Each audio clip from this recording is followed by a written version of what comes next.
अच्छा जी, हम स्टार्ट करते हैं next topic which is urinary track infection UTI. इनका सबसे पहले उन्होंने केस प्रेजेंट किया है यूटीआई का कि एक 3 मंथ ओल्ड इन्फेंट है और प्रेजेंट करता है फ़ीवर के साथ, वॉमिटिंग भी है, ठीक है, fever, vomiting and diarrhoea. He is passing urine once a day in small amount for last many days. Examination पे जो इन्फेंट है वो सिक लुकिंग है, डिहाइड्रेटेड है, और यूरिन एग्जामिनेशन पे उसमें हमें पस सेल्स भी मिल रहे हैं। तो ये एक बहुत ही अच्छा एक इम्पॉर्टेंट टिपिकल केस इन्होंने यूरिनरी ट्रैक इन्फेक्शन का प्रेजेंट किया है। यूटीआई एक्चुअली कॉमन इन्फेक्शन होता है बच्चों का, जिसमें डिफाइन हम ऐसे करते हैं कि अगर हमें कल्चर पे प्योर ग्रोथ मिल रही है ऑर्गेनिजम्स की more than 10⁻5 colony forming units पर ml of the urine sample, यानी more than 10⁻5 colony forming units पर ml of the urine sample हमें प्योर ग्रोथ मिल रही है, तो हम उसको कहेंगे दिस इज़ द यूटीआई। ठीक है, तो इसकी इंसिडेंस की बात करें तो यूटीआई जो है एज एंड सेक्स के लिहाज से बहुत ज़्यादा वेरी करता है। ये 1000 में से 1 से 4 प्री मेच्योर जो इन्फेंट्स हैं और न्यू बॉर्न्स हैं उनको यूटीआई होता है, और इस तरह के बहुत से जो है इन्फेक्शंस को हेमेटोजेनस यानी ब्लड के थ्रू स्प्रेड करते हैं। न्यू बॉर्न्स की बात करें तो न्यू बॉर्न्स में ट्वाइस कॉमन जो है वो बॉयज़ में है, लेकिन चाइल्डहुड में ये 10 गुना ज़्यादा कॉमन गर्ल्स में है। ठीक है, 2.5% जो स्कूल एज गर्ल्स होती हैं उनको यूटीआई होता है स्कूल एज में, और 80% इस तरह के जो बच्चे हैं उनको रिकरेंस भी होती है। तो अब देखें लोकलाइजेशन, देखें इसकी यूटीआई फ्रीक्वेंटली क्लासीफाई हम करते हैं based on the involvement of the renal parenchyma, यानी पाइलोनेफ्राइटिस यानी रीनल पैरेन्काइमा के इन्वॉल्वमेंट के हिसाब से, या फिर हम ब्लेडर की इन्वॉल्वमेंट यानी सिस्टाइटिस के हिसाब से इसको क्लासीफाई करते हैं। ठीक है, तो लोकलाइजेशन क्लिनिकल फाइंडिंग्स की बेसिस पे भी होती है। मोस्ट इन्फेक्शंस जो है वो रीनल पैरेन्काइमा को इन्वॉल्व नहीं भी करते हैं। ठीक है, तो अब इसमें इटियोलॉजी देखें।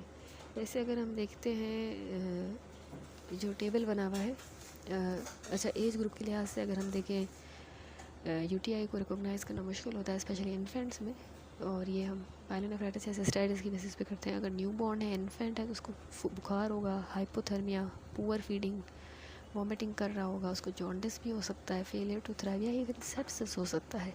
लेकिन अगर कोई प्री स्कूल चिल्ड्रन है और उसको यूटीआई होता है तो वो एब्डोमिनल पेन के साथ vomiting, strong smelling urine, fever, enuresis, increased frequency, dysuria या अर्जेंसी के साथ प्रेजेंट करेगा। स्कूल एज चिल्ड्रन जो होगा वो dysuria, frequency, urgency, gross haematuria और sometimes fever and costovertebral angle tenderness के साथ, यानी उसको फ्लैंक पेन होगा।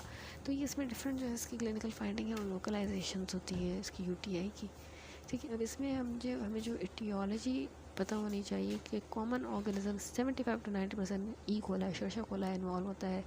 क्लेब्सिलिया भी यूटीआई करवा सकता है, प्रोटीज भी है, स्टेफाइलोकोकस, सेप्रोफाइटिकस, सूडोमोनास। ठीक है, तो ये डिफरेंट ऑर्गेनिज्म है, लेकिन कॉमनली आपने याद रखना है शर्षा कोलाई है। 23.3 जो टेबल है इसमें क्लूज गिवन है टू लोकलाइज यूटीआई, साइंस या सिम्टम्स हैं। तो सबसे पहले देखिए फ़ीवर अगर हम देखते हैं मोर देन 39.0 डिग्री सेंटीग्रेड, अगर पाइलोनेफ्राइटिस है, बच्चे को रीनल इन्वॉल्वमेंट हो गई है यूटीआई की वजह से, तो उसमें फ़ीवर होगा, कॉमन है। ठीक है, 39.0 से ज़्यादा। लेकिन अगर सिर्फ ब्लेडर इन्वॉल्व है, सिस्टाइटिस, उसमें वेरी अनयूजुअल है कि फ़ीवर हमें मिले। इसी तरह फिर कुछ कॉन्स्टिट्यूशनल सिम्टम्स भी होते हैं, वो हमें पाइलोनेफ्राइटिस में ज़्यादातर मिलते हैं, सिस्टाइटिस में नहीं होते, इतने नहीं होते। ल्यूकोसाइटोसिस होता है कि white blood cells frequently more than 20,000 हमें मिले पाइलोनेफ्राइटिस में, लेकिन सिस्टाइटिस में याद रखिएगा कि white blood cell normal count होगा। ये सार भी वर्चुअली ऑलवेज पाइलोनेफ्राइटिस में एलिवेटेड होगा, सिस्टाइटिस में अनयूजुअल है। डिसयूरिया, फ्रीक्वेंसी, अर्जेंसी, ये चीज़ें भी सारी पाइलोनेफ्राइटिस में मतलब सिस्टाइटिस में ये कॉमन है। ब्लेडर में याद रखिए डिसयूरिया, फ्रीक्वेंसी एंड अर्जेंसी होंगी, पाइलोनेफ्राइटिस में वेरिएबल है। फिर हम डीएमएसए करते हैं, जो मैंने आपको बताया कि methyl succinic acid radio nucleotide scan होता है जो कि स्ट्रक्चर बताता है हमें। तो उसमें पाइलोनेफ्राइटिस में हमें डिक्रीज अपटेक के एरियाज़ मिलेंगे, लेकिन सिस्टाइटिस में अगर सिस्टाइटिस होगी बच्चे को तो डीएमएसए स्कैन भी नॉर्मल ही आएगा, लेकिन पाइलो होगी, पाइलोनेफ्राइटिस में अपटेक वहाँ पे कम होगा। फ्लैंक पेन और पोस्टोवर्टिब्रल एंगल टेंडरनेस की बात करें तो वो पाइलोनेफ्राइटिस में कॉमन है except in the infants. Cystitis में हमें नहीं मिलती, एब्सेंट मिलती है। ठीक है, flank pain and costovertebral angle tenderness. अब नेक्स्ट आ जाए इसकी पैथोजेनेसिस पे।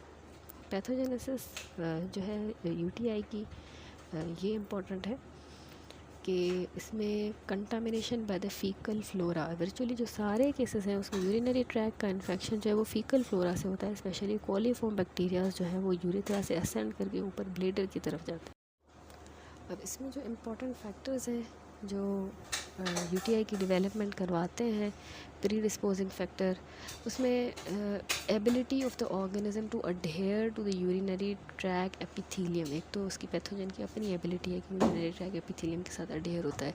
दूसरा ये कि यूरेथ्रल सरफेस इम्यूनोग्लोबुलेंस जो है IgA। इसके अलावा completeness of the bladder empty, यानी कि पेशेंट का जो ब्लेडर है वो कम्प्लीटली एम्प्टी हुआ है या नहीं, वो भी मैटर करता है, क्योंकि वो भी जो है यूटीआई की डेवलपमेंट में एक इम्पॉर्टेंट फैक्टर है। इसी तरह अगर डायबिटीज़ मेलाइटिस है बच्चे को, या उसकी यूरिन की पीएच भी जो है वो भी एक इम्पॉर्टेंट फैक्टर है। तो ये सारे जो है यूटीआई की डेवलपमेंट में इम्पॉर्टेंट है। फिर देखिए कि पाइलोनेफ्राइटिस इम्प्लाई करता है कि ऑर्गेनिज्म यूरेटर को असेंड करके ऊपर जाएगा, जैसा कि वेजिको यूरेटर रिफ्लेक्स में होता है। उसमें ये होता है ना कि ब्लेडर से यूरेटर्स के थ्रू रेट्रोग्रेड फ्लो हो रहा होता है यूरिन का पाइलोनेफ्राइटिस में, ठीक है। तो ये डिफरेंट फैक्टर्स आ गए। तो एक हो गया कंटामिनेशन या hygiene, faecal flora contamination, poor hygiene, perineal infection, pinworms वगैरह। दूसरा वॉइडिंग का ही डिसफंक्शन हो, यानी ब्लेडर सही से उसका बच्चे का एम्प्टी नहीं हो रहा, कोई रेजिडुअल यूरिन है, ठीक है। या तीसरा है कोई एनाटॉमिकल मसला है, उसको वेजिको यूरेट्रल रिफ्लेक्स है, पोस्टीरियर यूरेथ्रल वाल्व है, हाइड्रोनेफ्रोटिक किडनीज है या स्टोन है। तो अब थोड़ा सा वेजिको यूरेट्रल रिफ्लेक्स को डिटेल में देखेंगे, बहुत इंपॉर्टेंट है बच्चों में।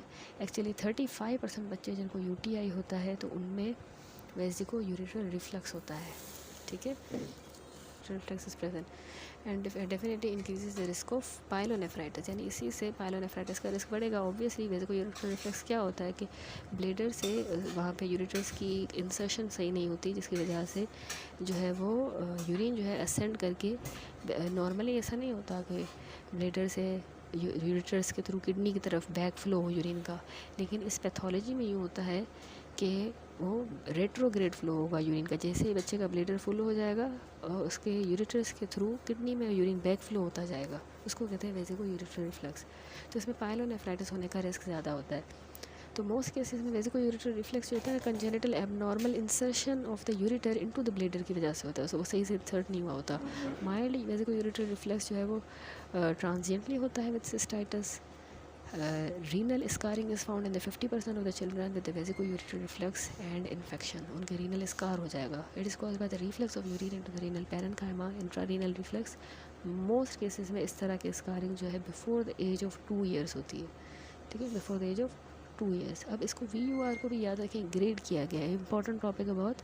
वेजिको यूरेट्रल रिफ्लेक्स को हम ग्रेड किस तरह करते हैं, ग्रेड 1, 2, 3, 4 एंड 5। जो ग्रेड 1 होता है इसमें हमने जो रिफ्लेक्स मिलेगा वो नॉन डायलेटेड यूरेटर के अंदर रिफ्लेक्स हो रहा है। लेकिन जो ग्रेड 2 है वो उसमें अपर कलेक्टिंग सिस्टम में रिफ्लेक्स होगा विदाउट डायलेशन। सिर्फ अभी अब 1 में तो नॉन डायलेटेड यूरेटर में भी सिर्फ रिफ्लेक्स हुआ है। ग्रेड 2 हम तब कहेंगे जब अपर कलेक्टिंग सिस्टम में रिफ्लेक्स हुआ लेकिन अभी भी डायलेशन नहीं हुई। ग्रेड 3 तब कहेंगे जब रिफ्लेक्स डायलेटेड यूरेटर में हो और या फिर ब्लंटिंग ऑफ द कैलिसल या कैलिसल फॉन्डेसिस, उनकी ब्लंटिंग हो जाए। ग्रेड 4 में जो रिफ्लेक्स है वो किडनी में होगा और ग्रॉसली डायलेटेड यूरेटर हमें मिलेगा, ठीक है, किडनी में क्योंकि रिफ्लेक्स हो रहा है। तो अब ग्रेड 4 में यूरेटर भी पूरा हमें ग्रॉसली डायलेटेड मिलता है, स्पेशली अल्ट्रासाउंड पे। ग्रेड 5 में मैसिव रिफ्लक्स किडनी में होगा with ureteral dilation and tortuosity and effacement of the calyceal details, ठीक है। Massive reflux into the kidney with ureteral dilation and tortuosity and effacement of the calyceal details. तो इसको हम कहेंगे grade 5। ये different grades थे। अब अदर प्री डिस्पोजिंग फैक्टर्स पे आ जाएँ, यूटीआई को कंटिन्यू करें। कुछ जो प्रॉब्लम है यूटीआई की, ये और ज़्यादा एग्रेवेट होती है अगर बच्चे की हाइजीन पुअर है, कॉन्स्टिपेशन है, उसको पेरिनियल इन्फेक्शन है, फॉर एग्जांपल जैसे पिनवॉर्म इन्फेक्शन है तो उसमें भी यूटीआई होता है। स्टोन्स हैं, इंस्ट्रूमेंटेशन जैसे कैथेटर फॉलीज वगैरह यूज़ किया गया है, पोस्टीरियर यूरेथ्रल वाल्व है, हाइड्रोनेफ्रोटिक किडनीज़ हैं, या फिर उसका एबनॉर्मल कलेक्टिंग सिस्टम की एबनॉर्मलिटीज़ हैं। तो इन सब में हमें जो है और ज़्यादा बच्चों में यूटीआई एग्रावेट होता है। बच्चियों में इसलिए ज़्यादा होता है, फीमेल्स में, गर्ल्स में, क्योंकि उनकी शॉर्ट यूरेथ्रा है, तो वो भी और ज़्यादा असेंडिंग इन्फेक्शन को फैसिलिटेट करती है। ठीक है, अब क्लिनिकल फीचर्स पे आए। बच्चा है या बच्ची है और उसको जो क्लिनिकल फीचर्स होंगे उसमें यूटीआई को बच्चों में डायग्नोज करना पार्टिकुलरली इन्फेंट्स में मुश्किल हो सकता है। बहुत ज़्यादा न्यू बॉर्न बच्चा है तो न्यू बॉर्न जो है उसको बुखार होगा, हाइपोथर्मिया, ठंड लग रही होगी, ठीक है, पुअर फीडिंग, सही से फीड नहीं ले रहा, वॉमिटिंग कर रहा है, जॉन्डिस है, फेलियर टू थ्राइव, या फिर उसको सेप्सिस भी हो सकती है। ठीक है, fever, hypothermia, poor feeding, vomiting, jaundice, failure to thrive या सेप्सिस। लेकिन अगर हम प्री स्कूल चिल्ड्रंस में देखें, प्री स्कूल बच्चे जो हैं उनको एब्डोमिनल पेन की कंप्लेन होगी, वॉमिटिंग भी होगी और उनकी यूरिन में एक बहुत ज़्यादा स्ट्रॉन्ग स्मेल होगी, फीवर भी होगा, enuresis, increased frequency of urination, dysuria या फिर अर्जेंसी। ठीक है, देन आता है स्कूल एज चिल्ड्रन।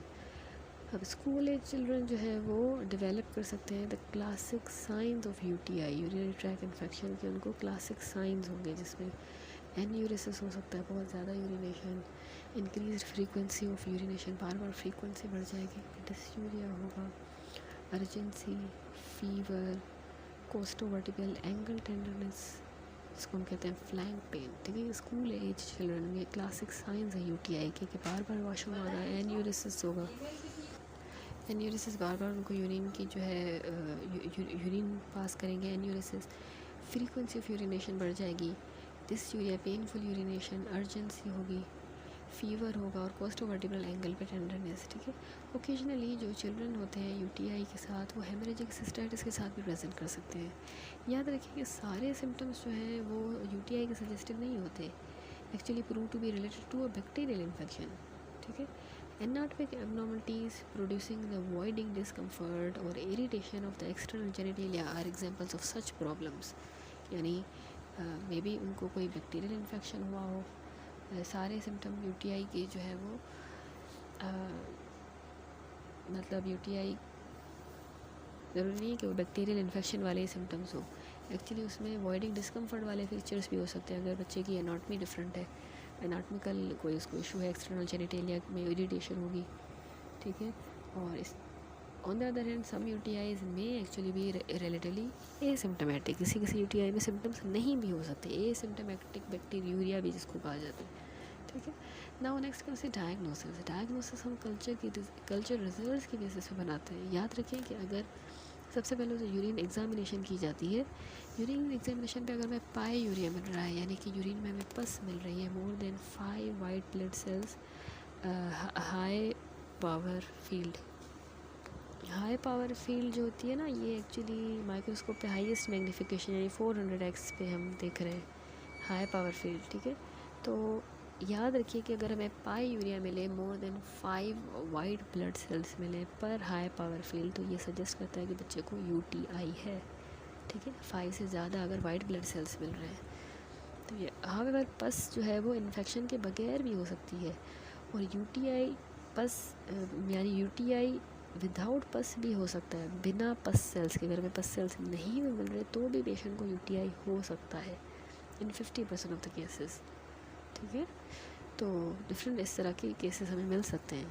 पाई यूरिया भी मिल रहा है, पस यानी मिल रही है, साथ में अगर वाइट सेल्स की कास्ट भी मिल रही है तो वो पाइलोनेफ्राइटिस को सजेस्ट करता है। ठीक है, पाइलोनेफ्राइटिस। अच्छा, तो ये हो गई यूरिन एग्जामिनेशन। दूसरा हम करते हैं यूरिन कल्चर। यूरिन कल्चर में जो है हमें काउंट जो है 10⁵ कॉलोनी फॉर्मिंग यूनिट्स पर ml for the single organism is usually accepted as a proof of infection. ठीक है, अगर हमें 10⁵ कॉलोनी फॉर्मिंग यूनिट्स मिल रहे हैं पर ml for single organism is usually accepted as a proof of infection. तो इसमें मेथड्स ये हैं कि हम clean, catch, mid stream 85% reliable है, स्टीराइल कलेक्शन बैग होना चाहिए। मिड स्ट्रीम ये हो कि थोड़ा सा यूरिन पास करके क्लीन एरिया वगैरह हो सब, और फिर यूरिन थोड़ा सा पास करवा के और फिर जो है मिड स्ट्रीम यूरिन कलेक्ट करना होता है, ठीक है। स्टेराइल कलेक्शन बैग के अंदर कैथेटराइजेशन के ज़रिए भी कलेक्ट कर सकते हैं, या सुपरा प्यूबिक एस्पायरेशन भी जो है थ्रू सुपरा प्यूबिकली भी यूरिन कलेक्ट किया जाता है, ठीक है बच्चों में। फॉलो अप कल्चर की बात करें तो ये at least 72 hours after the completion of the anti microbial therapy, उनको हमने फॉलो अप कल्चर का कहना है। देन यूरिन एग्जामिनेशन में हमने देखी, यूरिन कल्चर भी देखा। अब जो है इसमें देखें कि इमेजिंग स्टडीज़ कौन सी हैं। अच्छा, कुछ पॉइंट्स जो है यहाँ पर मिस हो गई है, वो मैं थोड़ी सी आपको एक्सप्लेन कर देती हूँ कि मैंने आपको कहा कि यूरिन कल्चर में डायग्नोसिस हम कल्चर रिजल्ट की बेसिस पे करते हैं। 10⁻5 कॉलोनी फॉर्मिंग यूनिट्स पर ml सिंगल ऑर्गेनिज्म का काउंट अगर हमें मिल रहा है तो एक एक्सेप्टेड प्रूफ है इन्फेक्शन का। लेकिन हाँ, दो काउंट ऑफ 10⁻4 या उससे कम अगर है तो उसको हम कंटामिनेंट नहीं कहेंगे, डिस्काउंट कर देंगे, ठीक है। कम नहीं होना चाहिए, 10⁻5 कॉलोनी फॉर्मिंग यूनिट्स होने चाहिए। फास्टली लो काउंट अगर हमें मिल रहा है तो वो तब मिलता है जब मॉर्निंग स्पेसिमेन नहीं लिए गए, या बच्चा जो है एंटीबायोटिक पे था, या स्पेसिमेन किसी क्लींजिंग एंटीसेप्टिक के साथ कंटामिनेट हो गया, तो तब हमें फाल्स रिजल्ट्स मिलेंगे। कल्चर हम तब रिपीट करेंगे जब सिम्टम इंप्रूव नहीं हो रहे, 48 hours after initiating the antimicrobial therapy. Follow up culture जो है उसको हम at least 72 hours after completion of the antimicrobial therapy obtain करते हैं। एंटीबायोटिक्स ने खा लिए, उसके 72 आवर्स के बाद फॉलो अप कल्चर होगा। तो मेथड्स भी मैंने बताया, clean catch mid stream urine sample है, स्टीराइल कलेक्शन बैग हो, कैथेटराइजेशन के जरिए भी, सुपरा प्यूबिक एस्पायरेशन। नेक्स्ट आती है nitrite sticks. Non culture method जैसे कि नाइट्राइट स्टिक्स जो होती हैं ये। अच्छा, जिसके बाद आपने याद रखना है कि कुछ इमेजिंग स्टडीज़ हमने करवानी होती हैं इसकी डायग्नोसिस के लिए यूटीआई की। तो इमेजिंग जो है अल्ट्रासोनोग्राफी हम परफॉर्म करते हैं ताकि हम कोई अगर ऐसी ऑब्स्ट्रक्शन है या यूरिनरी ट्रैक की एनॉमली है उसको सर्च कर रहे होते हैं जिसकी वजह से यूटीआई हो रहा है। तो ये हम सीरियली रिपीट भी करवा सकते हैं अल्ट्रासाउंड, ताकि रीनल ग्रोथ को भी मॉनिटर किया जा सके, ठीक है। दूसरा मिक्चुरेटिंग सिस्टो यूरिथ्रोग्राफी होती है, मिक्चुरेटिंग सिस्टो यूरिथ्रोग्राफी। उसमें वेजिको यूरिथ्रल रिफ्लक्स को आइडेंटिफाई किया जाता है, MCU मिक्चुरेटिंग सिस्टो यूरिथ्रोग्राफी। और जितनी डिग्री का रिफ्लेक्स है वो भी पता लग जाएगा, ठीक है, इस MCU से। तो ये स्टडी बेस्ट हम परफॉर्म करते हैं आफ्टर कंप्लीशन ऑफ थेरेपी, यानी एंटीबायोटिक का कोर्स दे दिया, थेरेपी हो गई यूटीआई की, उसके बाद मिक्चो सिस्टो यूरिथ्रोग्राफी की जाती है, ठीक है। तो इसमें आपने याद रखना है कि बस होता कुछ नहीं है, बस जो है एक एक्सरे प्रोसीजर ही है। यूरिनरी ट्रैक को ही असेस कर रहे होते हैं, किडनी, ब्लैडर और यूरिथ्रा को, उसको कह रहे हैं मिक्चो सिस्टो यूरिथ्रोग्राफी, ठीक है। कैथीटर यूरिथ्रा में डाल के ब्लेडर को कंट्रास्ट डाई के साथ फिल करते हैं, फिर एक्सरे लेते हैं पूरे ब्लेडर का। पेशेंट अपने ब्लेडर को एम्प्टी करता है तो ज़्यादा एक्सरेज हम फिर लेते हैं कि किस तरह ब्लेडर और यूरिथ्रा यूरिनेशन के दौरान फंक्शन कर रहे हैं, तब भी एक्सरे लेते हैं, ठीक है। That's it. देन इसके अलावा है रीनल फंक्शन टेस्ट, RFTs जो हम करेंगे ये यूजुअली नॉर्मली आती हैं, लेकिन अक्यूट पाइलोनेफ्राइटिस में माइल्ड भी हो सकती हैं और ट्रांजिएंट राइज हमें मिल सकता है blood urea and serum creatinine का, ठीक है। वैसे यूटीआई में नॉर्मल भी हो सकती हैं RFTs। अगर पाइलोनेफ्राइटिस है तो ब्लड यूरिया थोड़ा सा माइल्डली बढ़ सकता है, सीरम क्रिएटिनिन। फिर आ जाए मैनेजमेंट पे। तो after UTI is confirm, initial therapy should be based on the patients history. एक बार हमने UTI कन्फर्म कर लिया है तो अब हमने पेशेंट की हिस्ट्री ऑफ एंटीबायोटिक यूज़ की बेसिस पे जो है हम उसको थेरेपी देंगे। लोकेशन क्या है इन्फेक्शन की, और subsequent drug sensitivity of the organism के हिसाब से। तो फीवर अगर है, साथ में बुखार जिसका पाइलोनेफ्राइटिस में हो रहा था, उसके लिए हम एंटीपायरेटिक देंगे। हाई फ्लूइड इनटेक इसमें रेकमेंड किया जाता है, याद रखें UTI में पानी ज़्यादा भी है। अनकॉम्प्लिकेट केस जो है UTI का, उसमें सिर्फ हम सिंगल ओरल एंटीबायोटिक देते हैं that has not been recently, can be administered for 10 to 14 days, ठीक है। 10 से 14 दिन तक हमने उसको सिंगल ओरल एंटीबायोटिक देना है। ये हम किस में दे रहे हैं, सिंगल ओरल एंटीबायोटिक 10 से 14 दिन तक देते रहना है अनकॉम्प्लिकेटेड UTI में, यानी सिस्टाइटिस में। तो उसमें जो कॉमनली दिए जाते हैं वो अमोक्सिसिलिन या कोएमोक्सिक्लेव, ट्राइमेथोप्रिम, सेफिक्सीम, नाइट्रोफ्यूरेंटोइन, ठीक है। ये हम ओरल 10-14 दिन दे सकते हैं। और जो चॉइस है एंटीबायोटिक की, ये हम वेरीफाई करते हैं by prior culture and sensitivity testing. Oral antibiotic जो होते हैं ये in the treatment of UTI use होते हैं। वो कौन से हैं, एमोक्सिसिलिन है 20 to 50 मिलीग्राम पर kg per day, 3 divided doses में एमोक्सिसिलिन। जो कोएमोक्सिक्लेव है ये 20 to 20 to 45 milligram per KG per day 3 divided doses में दे सकते हैं। ट्राइमेथोपेरम 8 milligram per KG per day 2 doses में डिवाइड करके। प्रोफाइलैक्सिस में हम 2 मिलीग्राम वाली सिंगल डेली डोज। नैलिडिक्सिक एसिड अगर देना चाह रहे हैं तो 50 milligram per KG per day 4 divided doses में, या प्रोफाइलैक्सिस में 12.5 मिलीग्राम सिंगल डोज में। Nitrofurantoin 3 to 5 milligram per KG per day 4 divided dose में। सेफाड्रीन भी है, इसी तरह सेफिक्सीम भी है, सिप्रोफ्लॉक्सिसिन भी है। डोजेस पे आप इतना ना जाएं, बस आपको नाम पता हो। Amoxicillin, co-amoxiclav, trimethoprim, nalidixic acid, nitrofurantoin, cephradine, cefixime, ciprofloxacin. Ciprofloxacin ज़्यादातर कॉमनली भी दी जाती है, और सेफिक्सीम भी सिप्रोस 250 वाली BD देंगे 7-10 दिन के लिए। तो ये ओरल एंटीबायोटिक्स जो है हम UTI के केस में देते हैं अगर अनकॉम्प्लिकेटेड है, ठीक है, 10-14 दिन। अगर पाइलोनेफ्राइटिस है तो उस केस में फिर हमें IV एंटीबायोटिक देने हैं, क्योंकि उसमें फीवर भी हो रहा है, फिर हम ज़्यादातर IV में ही देते हैं एडमिट करके। तो अगर कोकाए है, एंटेरोकोकाए है, तो उसमें हमने एम्पिसिलिन देनी होगी 100 to 200 milligram per KG per day 4 divided doses में। ग्राम नेगेटिव रॉड अगर है, यानी कोलीफॉर्म्स हैं, तो उसमें हम जेंटामाइसिन देंगे 6 milligram per KG per day into 3 divided doses. Ceftriaxone 50 milligram per KG per day IV IM in 2 divided doses, ठीक है। अब एंटीबायोटिक के डोजेस जो है वो अप्रोप्रिएटली मॉडिफाई होते हैं in the patient with acute और chronic renal failure. Vesicoureteral reflux require prolonged observation and medical management to which it often response. ठीक हो क्या, दैट्स इट। तो यहाँ पर जो है टॉपिक कंप्लीट हुआ। लास्ट में कुछ मैनेजमेंट यानी टॉपिक की कंप्लीट हुई। अब जो कुछ इसमें प्रिवेंटिव मेजर्स हैं वो आपको पता होने चाहिए। UTI के जो रिस्क फैक्टर्स हैं उनको भी लाजमी आपने इन्वेस्टिगेट करना है और उसको एस्टिमेट करना है। इन फैक्टर्स में हमारे पास कंजेनिटल एनॉमलीज आ जाती हैं यूरिनरी ट्रैक की, जैसे वेसिको-यूरेथ्रल रिफ्लक्स या पोस्टीरियर यूरेथ्रल वाल्व्स मेल्स में, इसको लाजमी रूल आउट करें, उसको ट्रीट करना है जिसकी वजह से UTI हो रहा है। ऐसी कंडीशन जिसमें incomplete emptying of the bladder हो रहा है, जैसे फॉर एग्जांपल क्रोनिक कॉन्स्टिपेशन, उसमें ब्लैडर सही से एम्प्टी नहीं होता तो उसमें UTI होता है, तो कॉन्स्टिपेशन को सही करेंगे। ऐसी हैबिट जिसमें क्रोनिक इन्फेक्शन हो या इरिटेशन हो पेरिनियल एरिया की, जैसे अगर बच्चा बैक से फ्रंट की तरफ वाइप कर रहा है, पहले जो है वो बैक वाइप कर रहा है, वॉश कर रहा है, और फिर जो है फ्रंट वॉश कर रहा है, यूरेथ्रा में फिर वो बैक्टीरिया चले जाएंगे, तो ये हैबिट चेंज करवानी होगी बच्चे की कि फ्रंट टू बैक करे, ठीक है। जिन बच्चों को वेसिको-यूरेथ्रल रिफ्लक्स होता है या कोई और यूरिनरी ट्रैक एनॉमली है और उनको, या फिर ये रिकरेंट UTI है, तो उनको हमें कंटिन्यूस प्रोफाइलेक्टिक एंटीमाइक्रोबियल थेरेपी देनी होती है।